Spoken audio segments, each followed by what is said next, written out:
Hello students, இன்னைக்கு நம்ம TN 10th Maths Relation and Function Exercise 1.2 ஓட Introduction தெரிஞ்சுக்க போகிறோம். ஸோ இதில் வந்து நீங்கள் வந்து முக்கியமாக ஒரு 4 விஷயம் தெரிஞ்சுக்கிற மாதிரி இருக்கும். இந்த 4 விஷயத்தை தெரிஞ்சுக்கிட்டாலே இந்த எக்ஸசைஸ் வந்து ரொம்ப ஈஸியாக இருக்கும். ஸோ என்னென்ன அப்படின்னா ரிலேஷன், அடுத்தது டொமைன், அடுத்தது கோடொமைன், அப்புறமா ரேஞ்ச். இந்த 4 விஷயத்தை தெரிஞ்சுக்கிட்டாலே இந்த எக்ஸசைஸை நீங்கள் ரொம்ப ஈஸியாக போட்டுடலாம். ஸோ ஃபர்ஸ்ட் நான் என்ன பண்ணுறேன் அப்படின்னா ஏ அப்படின்னு கொடுத்துட்டு சில எலமெண்ட்ஸ் எடுத்துக்கிறேன். என்னென்ன எடுத்துக்கலாம்? நம்ம 3, 4, 5, 9 எடுத்திருக்கேன். பின்னு கொடுத்துட்டு என்னென்ன எடுத்திருக்கேன் அப்படின்னா 6, 7, 8 அப்படின்னு எடுத்திருக்கேன். ஓகேவா? ஓகே. இப்போ வந்து இதுக்கு முன்னாடி இருக்கிற எக்ஸசைஸில் நம்ம கார்ட்டீசியன் ப்ராடக்ட் அப்படின்னு பார்த்துருப்போம், A cross B அப்படின்னு. ஸோ A cross B பண்ண சொல்லியிருந்தால் நீங்கள் என்ன பண்ணுவீங்க? இங்கே இருக்கிற ஒவ்வொரு எலமெண்ட்டையும் B கூட இருக்கிற ஒவ்வொரு எலமெண்ட் கூட பேர் பண்ணி எழுதிருப்பீங்க. ஓகேவா? ஆனால் ரிலேஷனில் நீங்கள் என்ன பண்ணணும் அப்படின்னா அவங்க ஒரு ஸ்டேட்மெண்ட் கொடுப்பாங்க. அந்த ஸ்டேட்மெண்ட்டில் என்ன கொடுத்துருக்காங்களோ அதுபடி தான் நீங்கள் எழுதணும். ஓகே, ஃபர்ஸ்ட் வந்து நம்ம என்ன பண்ணலாம் அப்படின்னா A cross Bயை வந்து போட்டுக்கலாம். ஸோ A cross B போட்டுக்கிட்டா என்ன வரும்? 3, 6, 3, 7, 3, 8.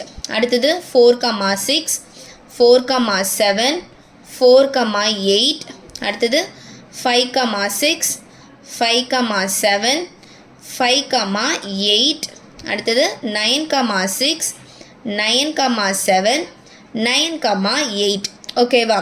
ஸோ இது வந்து என்னது? A cross B. ஓகேவா?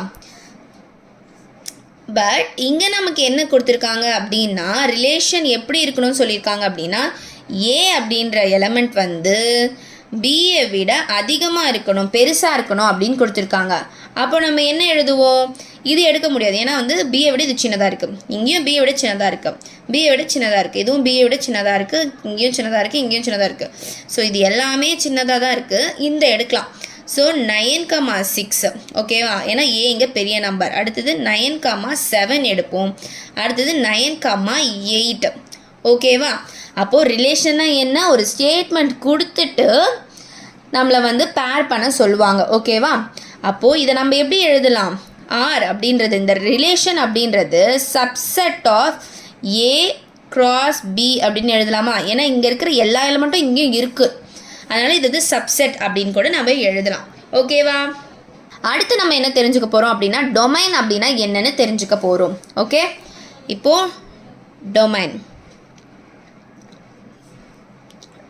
ஏ அப்படின்னு இருக்குது, பி அப்படின்னு இருக்குது. ஏல கொஞ்சம் எலமெண்ட்ஸ் இருக்குது, 3, 4, 6, 7 அப்படின்னு.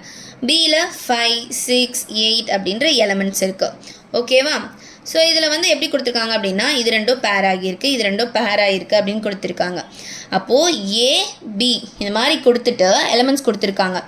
இப்போது இதில் பேர் ஆகி இருக்குல்ல, ஏல பேர் ஆகி இருக்குது, 4க்கு பேர் இருக்குது, 6க்கு பேர் இருக்குது.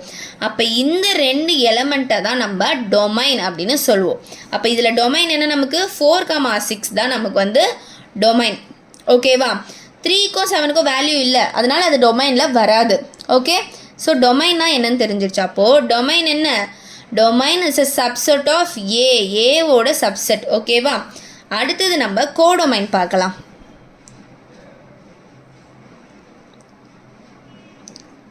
ஸோ இப்போ கோடொமைன் நம்ம பார்க்க போகிறோம். கோடொமைன்னா என்ன அப்படின்னா பி இருக்குல்ல, பியில் இருக்கிற எல்லா வேல்யூமே நம்ம கோடொமைன் தான் சொல்லுவோம். ஓகேவா? அப்போது 5, 6, 8 இதுதான் நமக்கு கோடொமைன் அப்படின்னு சொல்லுவோம். So codomain belongs to B.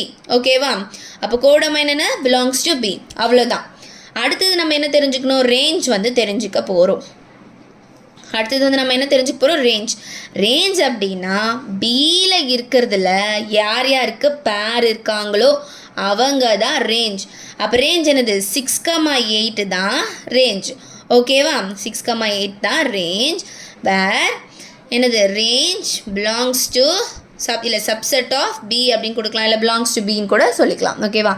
So வந்து இந்த விஷயம் இதில் நம்ம என்னென்ன தெரிஞ்சுக்கிட்டோம்? Relation, domain, codomain, range. ஓகேவா? நிறைய பசங்க வந்து ஸோ இந்த 4 வார்த்தைகள் இதை வந்து புக்கில் வந்து கொஞ்சம் நல்லா எலாபரேட் பண்ணி கொடுத்துருப்பாங்க. அதை பார்த்து நீங்கள் பயந்து இந்த எக்ஸசைஸை சரியாக போட மாட்டேங்கிறீங்க. ஸோ இவ்வளோ தான் இருக்குது இந்த விஷயம். ஓகேவா? இதை தெரிஞ்சுக்கிட்டாலே இந்த எக்ஸசைஸை நம்ம ரொம்ப ஈஸியாக போட்டுக்கலாம்.